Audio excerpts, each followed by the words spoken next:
Bharatiya Janata party ने दिल्ली का किला फतह कर लिया है। आपको बता दें, भारतीय जनता पार्टी 2/3 सीटें जीतकर दिल्ली की सत्ता में 27 साल बाद वापसी करने जा रही है और 2015 से दिल्ली की सत्ता पर काबिज आम आदमी पार्टी को हरा दिया है, जिससे भारतीय जनता पार्टी में उत्साह का माहौल है।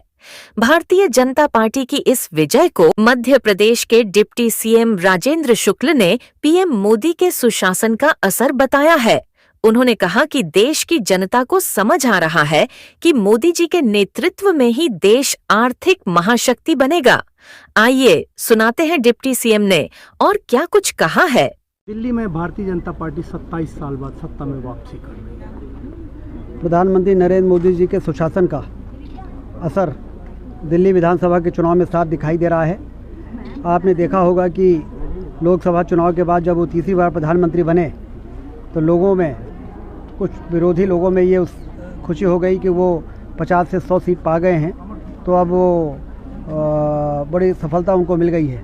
लेकिन उसके बाद हरियाणा का चुनाव हुआ, फिर महाराष्ट्र का चुनाव हुआ और दिल्ली के चुनाव में एक तरफा जीत जो भारतीय जनता पार्टी हुई है वो सुशासन की जीत है।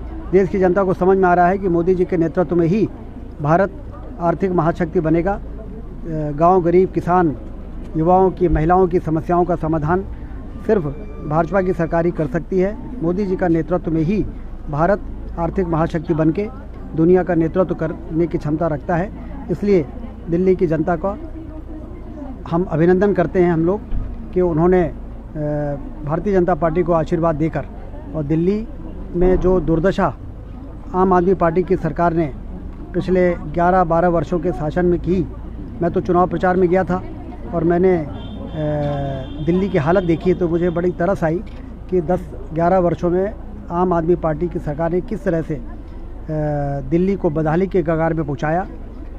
अब भाजपा की सरकार बनी है, डबल इंजन की सरकार दिल्ली को विकास के चरम पर पहुंचाने का काम करेगी।